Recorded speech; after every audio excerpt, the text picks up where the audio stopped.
महाराष्ट्र सरकारनं जनतेला शासनाच्या विविध विभागांच्या सेवा कालबद्ध आणि जलद गतीने मिळाव्यात यासाठी महाराष्ट्र लोकसेवा हक्क अधिनियम 2015ची तरतूद केली असून या कायद्याद्वारे नागरिकांनी सेवा हक्क कायद्याचा जास्तीत जास्त वापर करावा असं आवाहन लोकसेवा हक्क अधिनियमचे राज्याचे मुख्य आयुक्त स्वाधीन क्षत्रिय यांनी केलंय। शासकीय कामात होणारी दिरंगाई आणि त्यामुळे सर्वसामान्य जनतेला होणारा त्रास टाळण्यासाठी महाराष्ट्र लोकसेवा हक्क कायद्याअंतर्गत 369 सेवा अधिसूचित करण्यात आल्या आहेत। एखादे शासकीय कामास नागरिकांना वारंवार चक्रा माराव्या लागू नये तसेच अधिकारी कर्मचारी यांनी वेळेतच काम पूर्ण करावे यासाठी हा कायदा माहिती अधिकार कायद्याप्रमाणे क्रांतिकारी आहे। मात्र जनतेला या कायद्याची माहिती होणं तितकं गरजेचं आहे। तसेच अधिकाऱ्यांनी या कायद्याचे गांभीर्याने पालन करणे गरजेचे असून यावर अधिकाऱ्यांचे प्रबोधन करण्यासाठी अधिकाऱ्यांसाठी संगमनेर येथे एका कार्यशाळेचं आयोजन करण्यात आलं होतं। निर्धारित वेळेत सेवा दिली न गेल्यास कारवाई केली जाईल असा इशारा राज्याचे मुख्य सेवा हक्क आयुक्त स्वाधीन क्षत्रिय यांनी यावेळी दिला। या कायद्याच्या प्रभावी अंमलबजावणीसाठी राज्यात 6 आयुक्तांची नेमणूक होणार असल्याचंही त्यांनी सांगितलंय।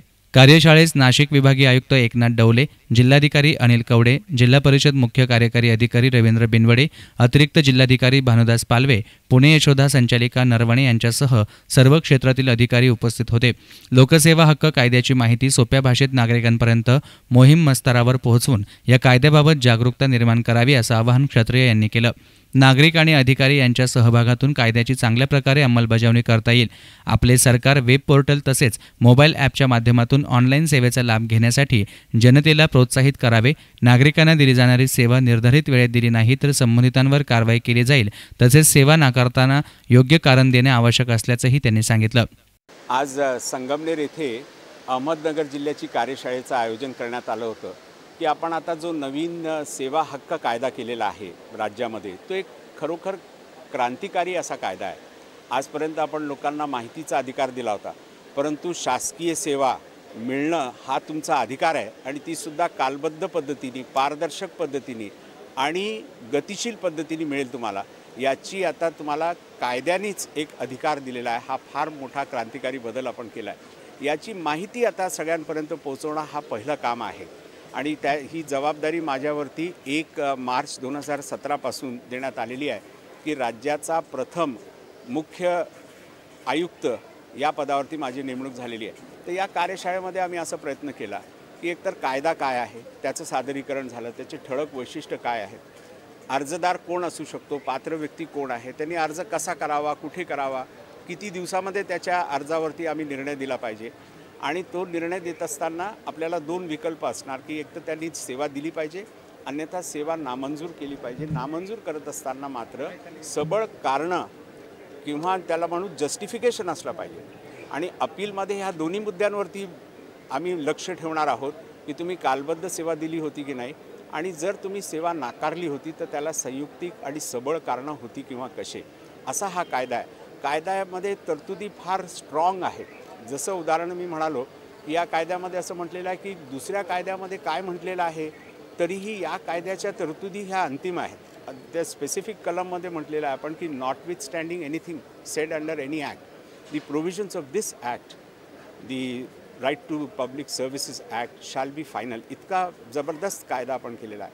आपण हेही म्हटलेलं आहे की कमिशनर आणि माझ्याकडे आता 6 कमिशनर्स राहतील। एवढं आपलं मोठं राज्य आहे म्हणून कल्पना अशी आहे कायद्यामध्ये की जसं आपले 6 विभागीय आयुक्त आहेत तसे 6 आयुक्त असतील। त्यांची नेमणूक अजून झालेली नाही आहे परंतु लवकरच होईल आणि मी मुख्य आयुक्त आहे। माझ्याकडे ते 6 आयुक्तांचं कामकाज पाहण्याचं काम राहणार आहे।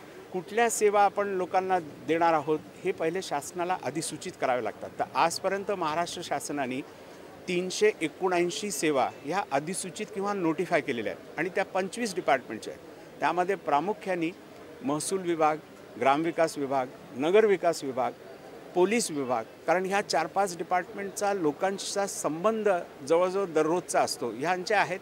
परंतु कृषी विभाग असेल किंवा सामाजिक न्याय विभाग ह्या विभागाने सुद्धा केलेला आहे।